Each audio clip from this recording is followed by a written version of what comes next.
নমস্কার বন্ধুরা, সবাই কেমন আছে? আশা করি সবাই খুব ভালো আছো।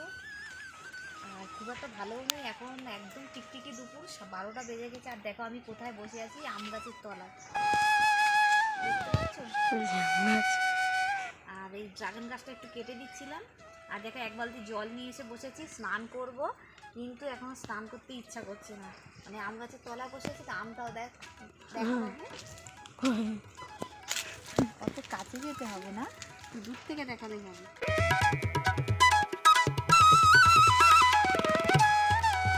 আর দেখো বসে আছি, মনে হচ্ছে না যে একটু স্নান করি। আর এই যে কি পোকা, আর এই যে কি পোকা বেরিয়েছে দেখো, এই দেখো আমার প্যান্ট দেখো সামনে নিয়ে, এই দেখো এই যে এই যে এখানটা বেশি, এই যে কি পোকা যে বেরিয়েছে বুঝে পাচ্ছি না, কি কামড়াচ্ছে। আর এই গাছগুলো দেখো ভর্তি হয়ে যাবে, নাড়া তুই বাবা দিয়ে নাড়া দিলে এক্ষুনি ভর্তি হয়ে যাবে। করিস না, সরে যাও বাবু, বাবু সরে যা বাবু। আর একটা জিনিস তোমাদেরকে দেখাই, জিনিস দেখো, আমরা মানুষ, আমরা কষ্ট হচ্ছে বুঝতে পারছি। আর এই দেখো এই গিরগিটিটা দেখো কখন থেকে বসেছে। প্রথমে হঠাৎ করে তাকিয়ে তো আমি ভয় পেয়ে গিয়েছি, ভেবেছি সাপ বলে। দেখো আমার পাশেই বসে আছে গাছের গোড়াতে, আমি একটা গাছের গোড়ায় বসে আছি, আর ও একটা গাছের গোড়ায় বসেছে। এই দেখো, দেখেছ মানে কতটা মানুষের কষ্ট হচ্ছে। আর আমি দেখো এই আম গাছের তলায় বসে আছি, এই ছোট্ট এই গাছটা এবার প্রথম আম হয়েছে কতগুলো, এই দেখো এখানে আম হয়েছে, নিজেই জানি না, প্রথম বছর এবার আম হয়েছে। আর এই পোকাগুলো দেখো তোমাদের দেখাচ্ছি, এই দেখো পাতার তলায় তলায় দেখছো যে পোকাগুলো, এই পোকাগুলো এত জঘন্য পোকা। একটু ঘামা, আস্তে করে বেশি না,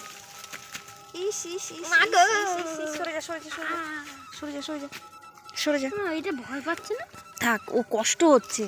আর দেখো মানে পোকাগুলো প্যান্টে দেখো ভর্তি, এই দেখো, থাক থাক থাক থাক থাক থাক, এই দেখো, ইস দেখেছো ভর্তি হয়ে গেছে একদম। আর দেখো পুকুরের জল দেখো একদম তলানিতে চলে গেছে, মানে পুকুরে আর জলই নেই, এত গরম। আর গাছপালাগুলো দেখো সব যেন ধুঁকছে। এইখানে আমার একটা এলাচ গাছ ছিল, সেই গাছটা তো একদম গেছে। আর এখন তো পুকুরের জলে পর্যন্ত হাত দিতে পারবে না, এতটা গরম। আর তোমাদের দাদাভাই দেখো তাই পুকুরে মাছের জন্য একটা আবার ঘর করে দিয়েছে, এই দেখো মাছগুলোর একটু থাকার জন্য একটু ঘর করে দিয়েছে। মানে যেন চারিদিকে তাকানো যাচ্ছে না, ফোনের ভিডিও করছি তাও দেখো মনে হচ্ছে না সেই একটা মানে ধোঁয়া ভাব, এত গরমের যে তাপ, মানে একটু ইচ্ছা করছে না যে চান করি বা কিছু করি, মনে হয় সারাক্ষণই ঠান্ডায় বসে থাকি। সব গাছপালাগুলো তো যেন কি অবস্থা, মানুষ যেন আর বাঁচবে না, এরকম করলে তো মানুষ সব এক নিমেষে মানুষ সব মরে যাবে। আর একটু বাজারে গিয়েছিলাম একটু সবজি বাজার করতে, এসে মানে আমি ভাবলাম কি একটু ভিডিও করব, এতটা রোদ্দুর গরম, কিন্তু একটু ইচ্ছা করলো না যে একটু ভিডিও করি, মানে ফোনটা আমার বের করতে ইচ্ছে করলো না, এতটা গরম। মানে আমার পায়ের আঙুলটা একটু বেরিয়েছিল, তাই আগুনে যেন পুড়ে যাচ্ছে।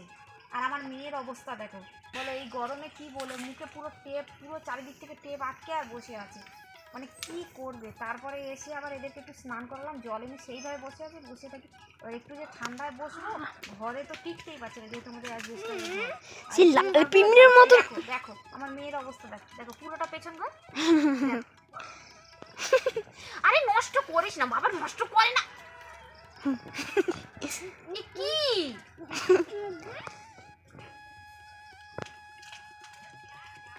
অবস্থা, এই খোল। আর ফোনটাও ধরতে পারছি না, কি কামড়াচ্ছে দেখো কি অবস্থা। এইসব কি করে মানুষ, মানে এমনি আমরা গরমে বাঁচতে পারছি না, আর মানে মাথাটা খারাপ হয়ে যাচ্ছে, কি যে করবো। আর এবার কিন্তু আমি মেরে দেবো, মারবো কিন্তু, বলে দিচ্ছি মানুষ। যাও যাও যাও যাও, ঘরে যাও এটা নিয়ে যাও মা, এটা নিয়ে যাও। আর টিকতে পারছি না, দেখো কি অবস্থা। চলো আর কি বলবো, শরীরটা